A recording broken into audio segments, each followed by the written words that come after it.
Patchy. Ça dort beaucoup à cet âge-là. Aujourd'hui, Patchy est sain et sauf. Pourtant, jeudi dernier, en pleine chaleur, le chiot est retrouvé enfermé dans une voiture. Sur ce parking, un témoin donne l'alerte.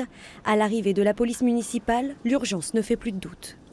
Le chien est effectivement à l'intérieur du véhicule et visiblement il n'est pas très bien parce qu'il fait extrêmement chaud. Il y a une simple petite, très légère ouverture de la fenêtre qui nous permet d'ouvrir le véhicule sans casser la vitre. Et donc on sort le chien de ce véhicule. Et c'est finalement 1 heure plus tard que son propriétaire revient enfin à son véhicule.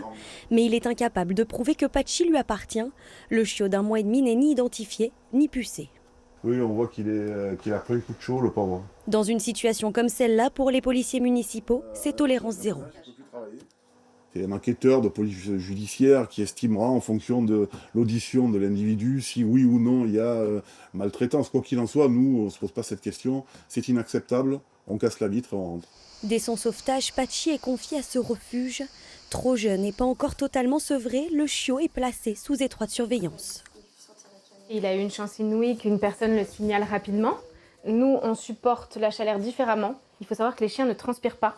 Donc eux, ils allaitent à ce moment-là, mais ils ne peuvent pas réguler leur température. Et c'est là la dangerosité, parce qu'après, eux, ils ne peuvent plus respirer et ils en décèdent.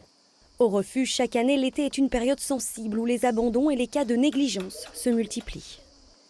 On récupère souvent des petits chiots de cet âge-là qui sont séparés des mamans.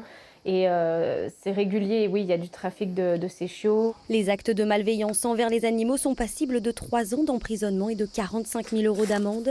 Patchy, lui, n'attend plus qu'une chose, trouver une famille qui, cette fois, prendra vraiment bien soin de lui.